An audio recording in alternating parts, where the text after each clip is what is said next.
I have to give credit to Paul Klein, who's deceased. He was head of the program department. And one day, Bob Howard, who was head of the network, that I had put in as head of the network, came to me and said that Paul Klein would like to do a mini-series on the Holocaust with Brodkin. And it would cost $1 million to develop the scripts. Remember that well. That was a lot of money.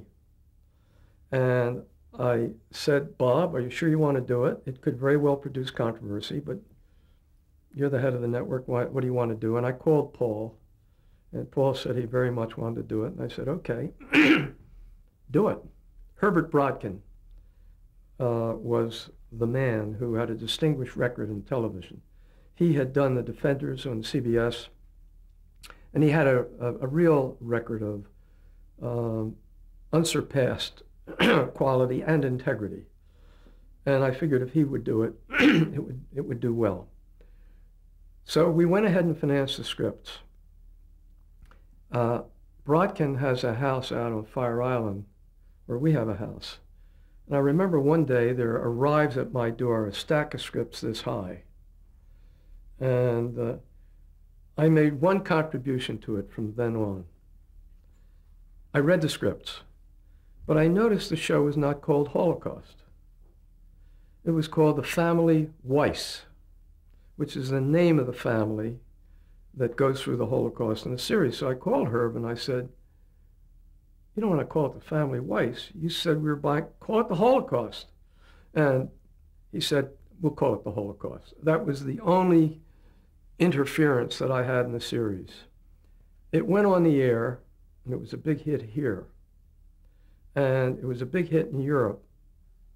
There's a book that's come out in the past year called Post-War. It's a history of the post-war period in Europe. And there is a section in it, kind of an epilogue, and he's a very well-known historian, outstanding historian. And the book is, an award-winning book. And he says in the book that there were, I think, 3 things that caused Germany to come to grips with the Holocaust. One was the assassination of the Olympic athletes in Munich. I think there was something else. But the last thing he mentioned, and he gives much more space to, is the Holocaust series.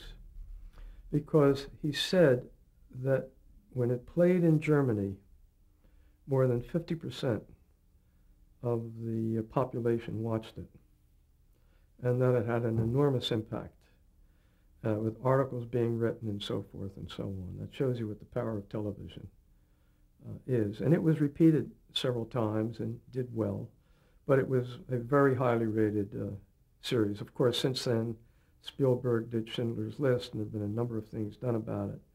But I think for its time, it probably had more impact.